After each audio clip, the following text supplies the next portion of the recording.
Hello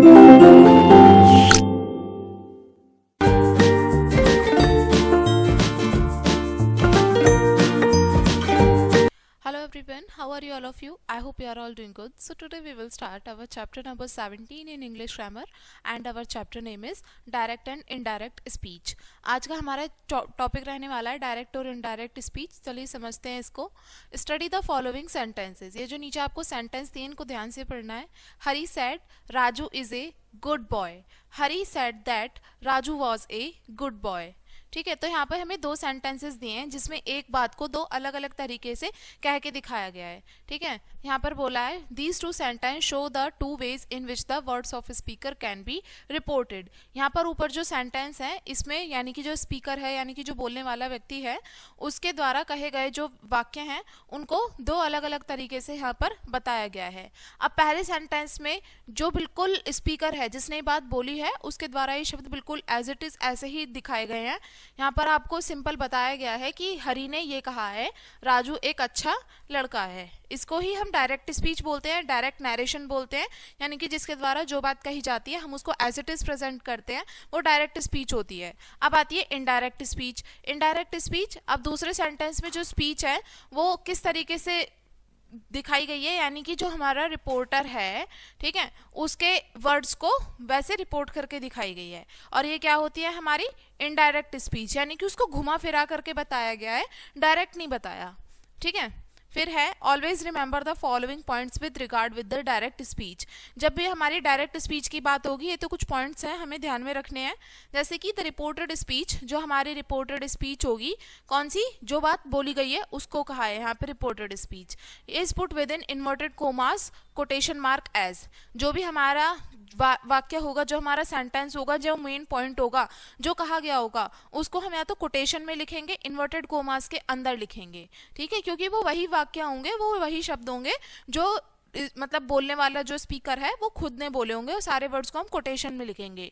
फिर है reported speech begins with a capital letter. ये शुरू किससे होगा, कैपिटल लेटर से स्टार्टिंग होगी इसकी. A comma separate the reported speech from the reporting verb part. अब यहाँ पर जो कोमा लगेगा और फिर वो क्या बोलते हैं, कोमा लगने के बाद में फिर स्टार्ट होगा वहां से इन्वर्टेड कोमास के अंदर. तो ये क्या होगा, जो हमारा मेन स्पीकर है उसको उसके कहे गए सेंटेंस से अलग करा जाएगा उस कोमे के जरिए. ठीक है, फिर है always remember the following points with regard to the indirect speech. और जब इनडायरेक्ट स्पीच की बात आती है तो यहाँ पर कुछ पॉइंट्स हैं वो हमें ध्यान रखने हैं. पहला पॉइंट है the reported speech is not put within inverted commas. देखिए इसकी तरह डायरेक्ट स्पीच की तरह हम इनडायरेक्ट स्पीच को कोमा के अंदर, इन्वर्टेड कोमास के अंदर नहीं लिखेंगे. No comma is used to separate the reported speech from the reporting verb apart. यानी कि इसमें जो स्पीकर होगा और जो हमारा मेन सेंटेंस होगा, रिपोर्टेड स्पीच होगी, उसमें कोमा लगा के उसको उससे अलग नहीं दिखाएंगे, एक ही रहेगा वो. The reported speech begin with conjunction. और ये किससे शुरुआत होगी, कंजंक्शन जो हमारी दैट होती है उससे हम जोड़ेंगे इसको. The tense in the reported speech is change. और जो हमारा टेंस होगा वो चेंज होगा कुछ केसेस में. अब बात आते हैं rules for changing direct speech into indirect speech. अगर हमें डायरेक्ट स्पीच से इनडायरेक्ट स्पीच में कन्वर्ट करना है तो किस तरीके से करेंगे वो समझेंगे. चेंज ऑफ टेंस, यानी कि जो हमारा टेंस होगा उसको हम चेंज करना होगा. किस तरीके से, स्टडी द फॉलोइंग सेंटेंस. इन सेंटेंस को ध्यान से पढ़ें. डायरेक्ट स्पीच का ये सेंटेंस है, इसमें बोला है she says Sudha is an early riser. Sudha ने कहा कि वो एक अर्ली राइजर है. अब इनडायरेक्ट स्पीच में इसको कैसे बताएंगे, शी सेज दैट. यहाँ पे इन्वर्टेड कोमास का हटके क्या आ गया, दैट आ गया, जो मैंने आपको अभी बताया था. सुधा इज एन अर्ली राइजर और बाकी सारा एज इट इज हुआ. फिर डायरेक्ट टेंस दूसरा बोला है she says Sudha rose early. अब इनडायरेक्ट टेंस में इसको किस तरीके से कन्वर्ट करेंगे, she says that Sudha rose early. यानी कि यहाँ पर जो हमारा ये कोमा था और इसको हटा करके हमने दैट का यूज किया, जैसे आई टोल्ड यू अर्लियर. अब फिर दूसरा सेंटेंस है she will say Sudha is an early riser. फिर इसको कैसे लिखेंगे इनडायरेक्ट में, she will say that Sudha is an early riser. इस तरीके से। तो जो पहला रूल है यहाँ पर आपको पहला रूल समझाया है, a study of the above sentence show that when the reporting verb is in present indefinite tense और in future indefinite tense the tense of reported speech does not change. यानी कि जो भी हमारे रिपोर्टिंग वर्ब होगी वो हमारी present indefinite tense में होगी या फिर फ्यूचर इंडेफिनिट टेंस में होगी, तो इस केस में बिल्कुल भी हम उसमें कोई चेंज नहीं लाएंगे किसी भी तरीके का। अब दूसरा रूल यहाँ पर ये कह रहा है, it follows that when the reporting verb part is in the past tense the tense of the reported speech is change. अब ये सेकंड रूल में ये बोला है कि जो हमारी रिपोर्टिंग वर्ब है अगर वो हमारी पास्ट टेंस में है तो उसका जो टेंस होगा वो चेंज हम जरूर करेंगे। हाउ द टेंस चेंज, अब हम ये सीखते हैं कि टेंस चेंज करते कैसे हैं। स्टडी द फॉलोइंग सेंटेंस, इन सेंटेंस को जरा ध्यान से पढ़ें। He said Raja lives here, उसने कहा he said Raja lives here. अब इसको उसमें इनडायरेक्ट में कैसे चेंज किया है, ही सेड कोमे को हटा के दैट लगाया, राजा लिव्स की जगह क्या हो गया, लिव्ड आ गया। अब सेकंड सेंटेंस में है the teacher said parents love their children, the teacher said that parents loved their children. यहाँ पे लव की जगह क्या आ गया, लव्ड आ गया। आगे समझते हैं रूल 1, क्या रूल है इसके लिए, present simple tense change into past simple tense. जो हमारा प्रेजेंट होगा उसको हम किस में कन्वर्ट कर देंगे, पास्ट में, यानी कि पास्ट वाली वर्ब की फॉर्म लगेगी इसमें। अब है नीचे स्टडी द फॉलोइंग सेंटेंस, इन सेंटेंस को जरा ध्यान से घें, डायरेक्ट टेंस का ये वो है sentence. Rajan said Sajan is writing letters, Rajan ने कहा साजन लेटर लिख रहा है। Rajan said that Sajan was writing letters. यहाँ देखिए जरा, अब यहाँ पे क्या बन गया, इज का वॉज बन गया। इज क्या है हमारी अब की प्रेजेंट की बात हो रही है और वॉज क्या है हमारा बीते हुए कल की बात हो रही है। तो इस तरीके से हमने सिंपल प्रेजेंट को पास्ट टेंस में कन्वर्ट कर दिया। फिर है दूसरा tense, father said it is raining outside. अब इट इज की जगह क्या आ गया, इट वॉज आ गया। अब दूसरा रूल समझते हैं, present continuous tense change into past continuous tense. Simple ये भी ऐसे ही है, जो प्रेजेंट कॉन्टिन्यूस टेंस होगा उसमें हम पास्ट उसमें कन्वर्ट कर देंगे। यानी कि जो प्रेजेंट होगा ऑफ कोर्स उसको कोई भी उसका पार्ट की बात हो रही है हम उसको पास्ट में ही चेंज करेंगे। यहाँ पर समझते हैं, स्टडी द फॉलोइंग सेंटेंसेस। पहले सेंटेंस में बोला है she said Manju has broken the slate. अब इसको कैसे कन्वर्ट करेंगे इसमें, she said that Manju has की जगह क्या आ गया, हैड आ गया, broken the slate. Second sentence में he said the train has arrived. अब हैज की जगह क्या आ गया, हैड आ गया। ठीक है, और बाकी सेंटेंस हमारा एज इट इज है। फिर है रूल 3, यहाँ पर बोला है present perfect tense change into past perfect tense. जो हमारा प्रेजेंट परफेक्ट टेंस होगा वो किस में कन्वर्ट हो जाएगा, पास्ट में। यानी कि जहाँ पे भी प्रेजेंट की बात होगी उसकी जगह पे हम पास्ट वाले रूल को लगाएंगे। यानी कि जहाँ पर वर्ब की फर्स्ट फॉर्म वैसी आ रही होगी ना प्रेजेंट वाली, उसको हटा करके हम पास्ट वाली वर्ब की फॉर्म लगाएंगे। यहाँ पर बोला है Mini said mother has been knitting sweaters for a month. अब इसका इनडायरेक्ट टेंस में क्या बनेगा, यहाँ पे मिनी सेड दैट, यहाँ पर दैट आ गया सिंपल, मदर हैज बीन की जगह क्या आ गया, हैड बीन आ गया सिंपल। यहाँ पे पास्ट की टेंस आ गई, यहाँ पे वर्ब आ गई, knitting sweaters for a month, और ये पूरा सेंटेंस एज इट इज आ जाएगा। फिर सेकंड सेंटेंस देखते हैं, he said the teacher has been teaching a grammar for a week. अब यहाँ पर हैज बीन की जगह सिंपल हैड बीन आ गया है। ठीक है, फिर यहाँ पर रूल 4 बोला है present perfect continuous change into past perfect continuous tense. अब जो प्रेजेंट परफेक्ट होगा वो किस में कन्वर्ट हो जाएगा, पास्ट परफेक्ट में। समझते हैं, स्टडी द फॉलोइंग सेंटेंस। इन सेंटेंस को हम ध्यान से देखेंगे। अंजू सेड मोतिया लिव्ड हियर।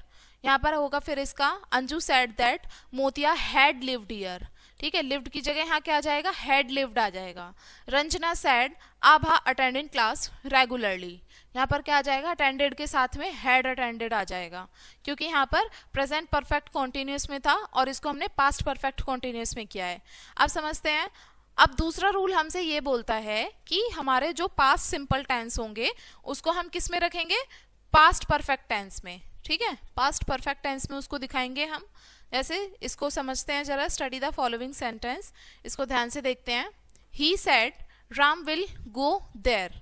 अब इसका क्या बन जाएगा, he said that Ram would go there. Will की जगह वुड हो गया।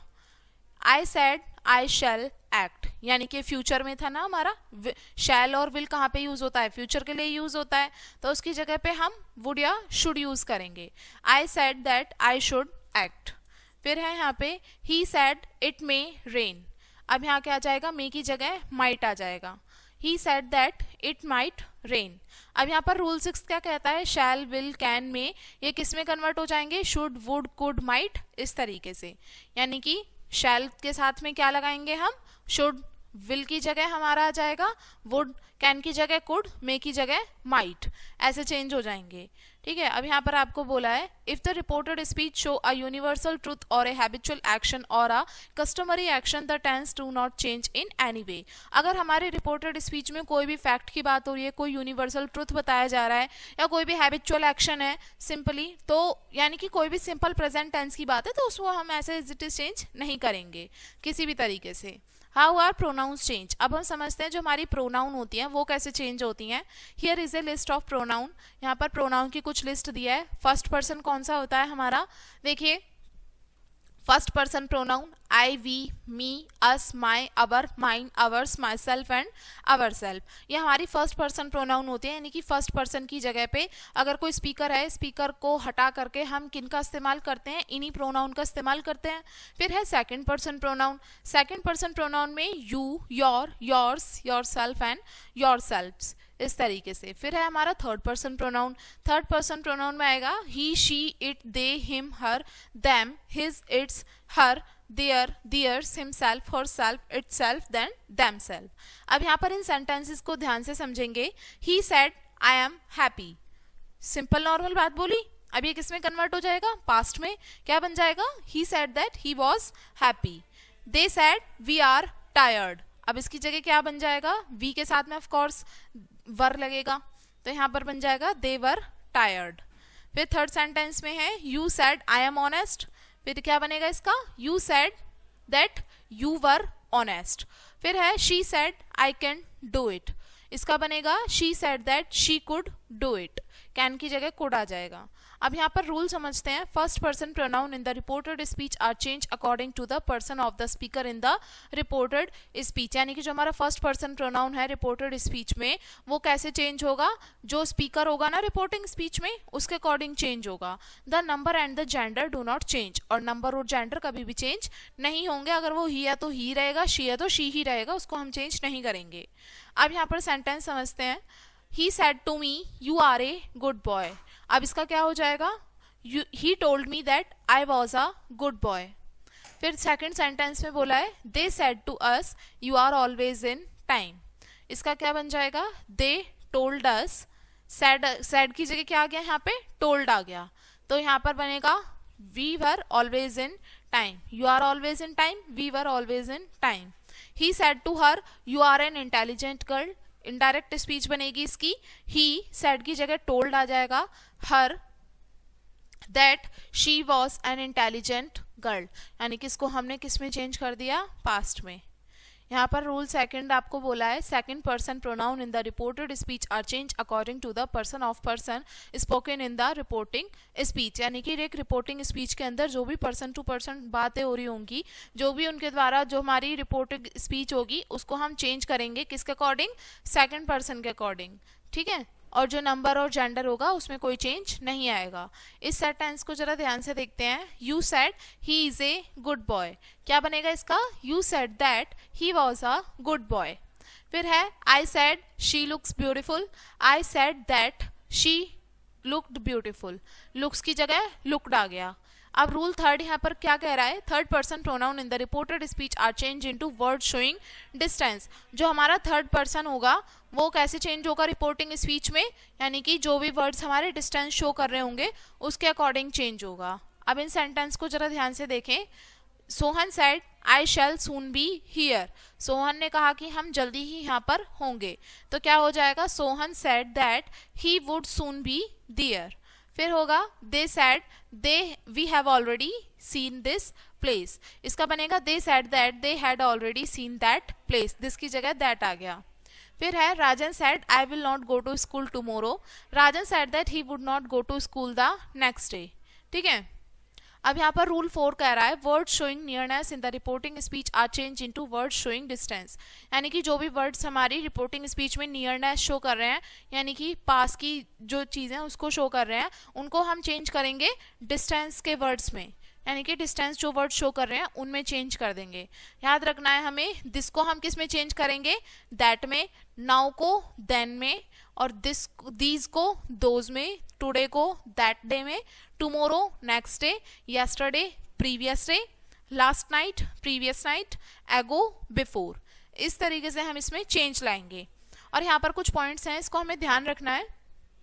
All nouns are of the third person, hence they do not change when, यानी कि जो भी हमारी थर्ड पर्सन नाउन है हमारी, उसको हम तब तक चेंज नहीं करेंगे जब तक रिपोर्टिंग स्पीच में कहा नहीं गया हो कि आपको इसको इनडायरेक्ट स्पीच में चेंज करना है। फिर है no inverted comma are used in the indirect speech. ये मैं पहले भी बता चुकी हूँ, इनडायरेक्ट स्पीच में हम किसी भी इन्वर्टेड कोमे का यूज नहीं करते, ठीक है। एन असर्टिव सेंटेंस, जो नॉर्मल हमारे सेंटेंस होते हैं जिसमें सिंपल कोई वर्ड बोले जाते हैं, नैरेटिव सेंटेंस भी बोल देते हैं, उसमें जो कंजंक्शन है दैट ऐड होता है, जो भी हमारे रिपोर्टिंग स्पीच होती है उससे पहले कोमे को हटा करके हम दैट लगा देते हैं। फिर है से to, say to, says to and said to are changed into tell, tells and told respectively। यानी कि जो say to है और says to है और said to है उसको किस में चेंज करेंगे, say to को tell में, says to tells और said to को told में, ठीक है। और ये क्या है, say, says और said, ये हमारे अनचेंज रहेंगे, इसमें कोई तरीके का कोई चेंज नहीं आएगा जब हम किसको, डायरेक्ट को इनडायरेक्ट स्पीच में कन्वर्ट करेंगे, ठीक है। तो ये हमारा चैप्टर था एंड आई होप आपको ये, चलिए अब हम यहाँ पर समझते हैं इंटरोगेटिव सेंटेंसेस। इंटरोगेटिव सेंटेंसेस में इनको ध्यान से समझेंगे जरा। He said to me are you present in the class, यानी कि अब ये हमारा नॉर्मली किसका सेंटेंस है, हमारा डायरेक्ट स्पीच का सेंटेंस है। इनडायरेक्ट में हमने कन्वर्ट किया, क्या आ गया, सेड की जगह आस्क्ड आ गया, to me if I was present in the class, ठीक है। फिर है I said to her will you accompany me, यहाँ पर हो जाएगा I ask her if she would accompany me. फिर है I said to Ritu have you finish your work, फिर होगा यहाँ पे I ask Ritu if she had finished her work. यहाँ पर समझते हैं आगे, she asked to me when are you leaving for Mumbai, इसका बनेगा she asked to me when I was leaving for Mumbai. Fifth sentence में बोला है he said to me what was brought you here, he asked me what had brought me there, ठीक है। तो यहाँ पर आपको बोला है remember the following points when converting interrogative sentence of direct speech into indirect form of speech. तो यहाँ पर आपको कुछ ये रूल्स हैं, कुछ ऐसे पॉइंट्स हैं जिसको आपको ध्यान में रखना है जब हम इंटरोगेटिव डायरेक्ट स्पीच को किस में कन्वर्ट करेंगे, इंटरोगेटिव इनडायरेक्ट स्पीच में कन्वर्ट करेंगे। तो ये चीजें ध्यान रखनी है। पहले बोला है tenses, pronoun and word referring to time and distance are change exactly as they are change in assertive sentences, यानी कि जो भी हमारे टेंस होंगे, प्रोनाउन होंगे, जो भी वर्ड्स होंगे, किसको रिप्रेजेंट कर रहे होंगे, टाइम को, डिस्टेंस को दिखा रहे होंगे, वो किसमें चेंज हो जाएंगे, असर्टिव सेंटेंस के जैसे उसमें चेंज होंगे। और जो हमारा इंटरोगेटिव स्ट्रक्चर होगा वो स्टेटमेंट स्ट्रक्चर में कन्वर्ट हो जाएगा, यानी कि हम उसको क्वेश्चन उसमें ना दिखा करके हम उसको नॉर्मली एक सेंटेंस में, नॉर्मली कैसे, असर्टिव सेंटेंस में दिखाएंगे। द वर्ब सेड टू, और जो हमारी वर्ब होगी सेड टू, वो किसमें चेंज होगी, आस्क्ड में चेंज हो जाएगी। The conjunction if or whether is added before the reported speech when the reported speech begin with helping verb। अगर कोई भी हमारी रिपोर्टेड स्पीच किससे शुरू हो रही है, किसी हेल्पिंग वर्ब से स्टार्ट हो रही है, तो क्या करेंगे हम उसमें whether या फिर if ऐड कर देंगे कंजंक्शन को। फिर है no conjunction is used when the interrogative sentence begin with when, where, why, who, whose, whom, that, which, how. अगर हमारी इंटरोगेटिव टेंस हमारा किससे शुरू हो रहा है, किसी भी में से क्वेश्चन वर्ड से स्टार्ट हो रहा है, तो उसमें किसी भी कंजंक्शन का यूज हम नहीं करेंगे, कोई कंजंक्शन ऐड नहीं होगा। Words like sir are omitted, और इसमें जो वर्ड्स हैं जैसे कि सर वगैरह, इनका हम प्रयोग नहीं करेंगे, ये ओमिटेड है, ठीक है। अब बात करते हैं इंपैरेटिव सेंटेंस की। स्टडी द फॉलोइंग सेंटेंस, इन सेंटेंस को ध्यान से पढ़िए जरा। Father said to me get out of the room, यहाँ पर है father order me to get out of the room. अब यहाँ पर देख रहे हैं सेड की जगह क्या आ गया, ऑर्डर आ गया, यानी कि यहाँ पे ऑर्डर देने की बात हो रही है। तो यहाँ पर बोला है to get out of the room. I said to my friend please give me some money, I request my friend to give me some money. यानी कि नॉर्मल ऊपर बोला था, प्लीज रिक्वेस्ट हो रही थी, और यहाँ पर इस तरीके से हमने यहाँ पर रिक्वेस्ट को यहाँ पे लाके शो किया है। The nurse said to the patient take your medicine regularly as advise by your doctor. अब यहाँ पर हो जाएगा इसका, the nurse advise the patient to take his medicine regularly as advise by his doctor. ठीक है। I said to my friends, let us go on a picnic. I proposed to my friends, यानी कि मैंने अपने friends को क्या किया, proposal रखा उनके सामने कि हमें पिकनिक पर जाना चाहिए। ठीक है। फिर है the policeman said to me do not go away, the policeman ordered me, यानी कि पुलिसमैन ने मुझे यहाँ पे ऑर्डर दिया है कि मुझे यहाँ से दूर नहीं जाना। तो यहाँ पर कुछ पॉइंट्स हैं जो आपको ध्यान रखने हैं जब आप इंपैरेटिव सेंटेंस से डील कर रहे हो। तो कैसे होगा, change the verb into the reporting verb, part 2 order, advice, request etcetera. यानी कि जो भी हमारी वर्ब होगी, रिपोर्टेड वर्ब होगी, पार्ट उसका ये हिस्सा होगा, उसको हम चेंज करेंगे। जैसे कि ऑर्डर, एडवाइस और रिक्वेस्ट में हम उसको रिस्पेक्टिवली वैसे ही कन्वर्ट करेंगे। Add to before the finite verb in the reported speech, जो भी हमारी रिपोर्टेड स्पीच है उसमें हम फाइनाइट वर्ब के साथ में टू ऐड करेंगे, टू पहले ऐड करेंगे उससे। ठीक है। Not to if the sentence in a negative form, और नॉट टू ऐड करेंगे अगर सेंटेंस हमारा नेगेटिव फॉर्म में है तो। ठीक है। अब बात करते हैं एक्सक्लामेटरी एंड ऑप्टेटिव सेंटेंस। यहाँ पर बोला है स्टडी द फॉलोइंग सेंटेंस, इनको ध्यान से समझिए जरा। The boy asked alas our captain is dead, the boy exclaim with sorrow that their captain was dead. Second sentence में कहा है she said hurray I have won the race, she exclaimed. आप यहाँ पर देख रहे होंगे सैड की जगह क्या वर्ड यूज कर रहे हैं हम, exclaimed, with joy that she had won the race. I said, bravo, you have acted bravely. I applauded him, saying that he had acted bravely. She said, what a beautiful scene it is. She exclaimed that it was a beautiful scene. फिर आता है mother said, you may live long. Mother prayed that I might live long. यहाँ पर आपको कुछ points चाहिए ध्यान रखने हैं, कैसे देखेंगे जरा। Change the verb in reporting verb to proclaim, exclaim, pray, wish. यानी कि जो भी हमारी रिपोर्टिंग वर्ब में जो भी वर्ब होगी उसको हम किस में चेंज करेंगे, एक्सक्लेम में, प्रे में या फिर विश में। Change the exclamatory structure into the assertive form, जो हमारा एक्सक्लामेटरी स्ट्रक्चर है डायरेक्ट स्पीच का उसको हम किस में चेंज कर देंगे, असर्टिव फॉर्म में। Omit the word like hurray, alas etcetera, और जो हमारे वर्ड्स हैं हुर्रे, अलास, इन सभी को हम ओमिटेड करेंगे, अलग ही रखेंगे। Omit the sign of exclamation, और एक्सक्लेमेशन का साइन भी हम इसमें कहीं नहीं यूज करना है। ठीक है। तो ये हमारा चैप्टर था एंड आई होप आपको लेसन समझ में आ गया होगा। डायरेक्ट एंड इनडायरेक्ट स्पीचेस, बहुत सारी चीज़ें हमने इसमें डिस्कस करी। तो वीडियो को यहीं पे एंड करेंगे एंड थैंक्स फॉर वॉचिंग।